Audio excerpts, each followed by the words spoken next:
Assalamualaikum warahmatullahi wabarakatuh. Kembali lagi di channel Nasihat Kehidupan Misteri. Pada video kali ini saya akan membahas tentang Sabdo Palon Nagih Janji. Tahun 2023 Indonesia harus waspada. Pasalnya ramalan Jayabaya mengungkap bahwa tahun 2023 adalah tahun datangnya Sabdo Palon Nagih Janji. Sabdo Palon Nagih Janji ini diyakini sebagai tanda akan terjadinya kekacauan atau bencana alam yang akan terjadi di berbagai daerah. Wong Jowo wis ilang cowone adalah ungkapan Jayabaya yang menyebut tanda-tanda Sabdo Palon datang, memomo masyarakat Jawa yang sudah kehilangan spiritualitasnya. Berdasarkan ramalan Jayabaya mengungkapkan bahwa masyarakat Jawa menunggu datangnya masa Sabdo Palon Nagih Janji, kemudian kekacauan merajalela di mana-mana. Tercatat dalam ramalan Jayabaya, dalam serat Sabdo Palon Popo 4 disebutkan, bersumpah akan muncul kembali sebagai pamomong tanah Jawa setelah 500 tahun runtuhnya kerajaan Majapahit. Apabila dihitung 500 tahun dari kerajaan Majapahit runtuh pada tahun 1478, maka ramalan datangnya masa Sabdo Palon Nagih Janji jatuh pada tahun 2020 hingga tahun 2023. Pertanda meletusnya Gunung Merapi yang dijelaskan dalam Pupuh 5 dalam serat Sabdo Palon yang berbunyi, Kulon damel pratondo, pratondo tembahyang mamiharti Merapi yang jeblok mililahar, lindu peng pitu setino kaline banjir bandang. Yang artinya, saya akan membuat pertanda sebagai janji teguh saya. Apabila Merapi sudah meletus mengeluarkan lahar dan terjadi gempa bumi 7 kali dalam sehari, serta banjir bandang akan datang. Dalam serat Sabdo Palon Pupuh 13 disebutkan akan ada ombak munggah daratan, yang artinya merujuk pada sebuah bencana tsunami. Berdasarkan Pupuh 11 dalam serat Sabdo Palon disebutkan panggeblo ingkang pinangkung lelorong ngombro-ngombro enjang sugeng sonten praloyo, yang artinya akan datang wabah mengerikan merajalela di mana-mana. Paginya orang-orang masih hidup, sorenya banyak yang mati. Selain itu, ada juga kejadian sosial di mana perpolitikan akan memanas di tanah Jawa sehingga Indonesia menjadi carut-marut. Hal tersebut lantaran adanya egosentrisme dan eksploitasi yang semakin parah. Disebutkan juga oleh Sabdo Palon bahwa moral masyarakat Jawa banyak yang rusak. Dalam ramalan jangka Jayabaya bahwa masa Sabdo Palon Nagih Janji ini akan terus menimbulkan kejadian alam dan sosial yang bakal terjadi secara terus-menerus hingga tahun 2056 berdasarkan waktu yang sudah diperkirakan. Tidak hanya tentang wilayah Pulau Jawa yang disebutkan oleh Sabdo Palon dalam ramalan jangka Jayabaya, tapi masa Sabdo Palon meliputi satu Nusantara atau Indonesia.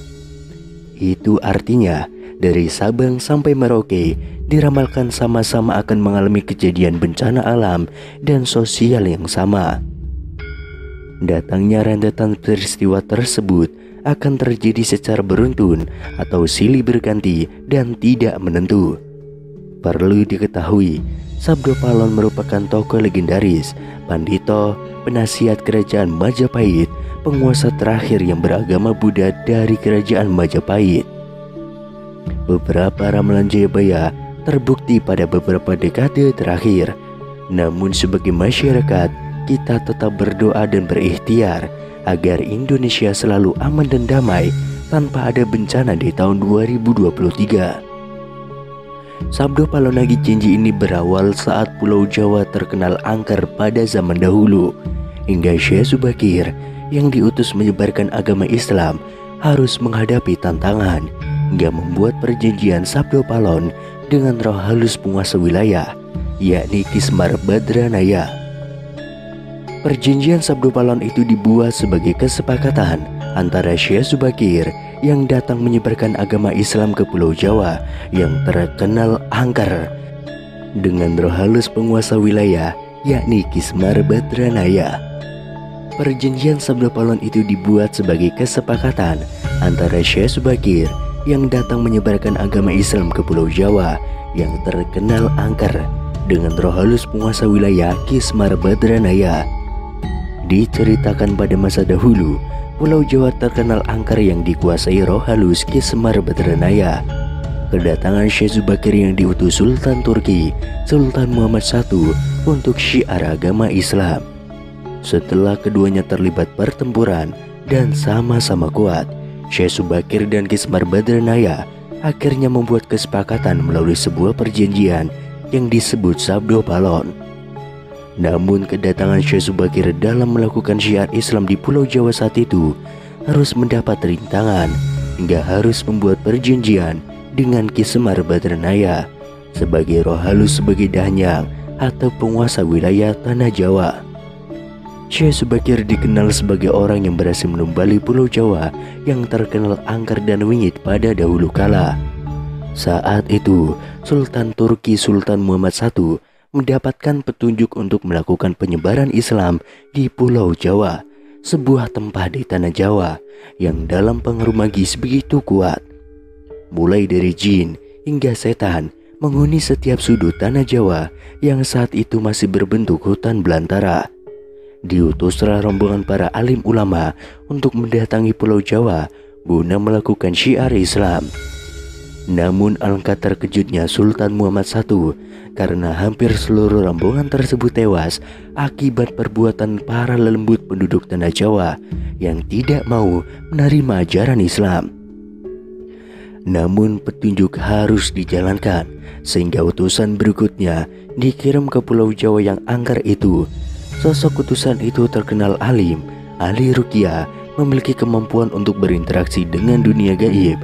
Bahkan sosok ini memiliki keahlian dalam membabat tanah yang angker. Dialah Syekh Subakir yang memiliki nama asli Syekh Tambu Ali bin Syekh Bakir. Dalam perjalanannya menuju ke Pulau Jawa, Syekh Subakir terlebih dahulu mampir ke Praja Keling, yakni sebuah daerah yang diduga terletak di India. Di daerah itu, Syekh Subakir membawa 20.000 penduduk di Praja Keling untuk ikut dan tinggal menempati Pulau Jawa.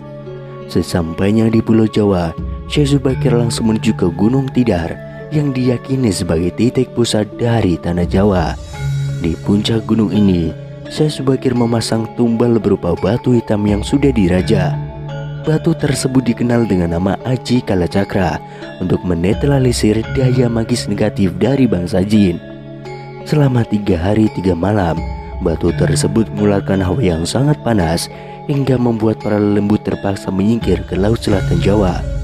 Kejadian itu kemudian sampai mengusik ketenangan Ki Semar Badranaya, sang dayang Tanah Jawa yang selama ribuan tahun khusyuk bertapa.